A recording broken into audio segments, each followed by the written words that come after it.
wa rahmatullahi ta'ala wa barakatuhu. Masoya na maza da mata na jihar da maturu. Ni ne naku Awwal Ishaq wanda kuka fi sani da Yawal dan kurma na shirin kwana 90. Yawal dan kurma kenan na cikin kwana 90 wanda insha Allah zamu wasan sallah da shi a Damatun jihar Yobe. Ranar 1 ga sallah, 2 ga sallah, 3 ga sallah. Yawal zai kasance tare da ku a Damatun insha Allah. A Adan Kwalcho karfe 3 zuwa karfe 5 na kowace rana kwana 3 ne zuwa. Kar ku sake a baku labari. Ku kasance tare da ni da ku a Adan Kwalcho filin wasa.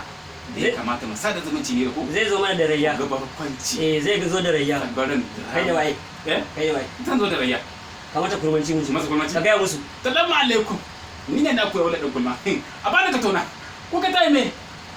Yawa to ka me ka gaya wa Ahmad Lebisko da Mustapha Musi da Adam Evangels da Sisse da mai garanti da Abdullahi mai gaskiya ka gaya musu cewa kana zuwa da kurmanci. Ai tunda ka faɗi sunayen su duk sun ji. Da kurmanci. Da kurmanci?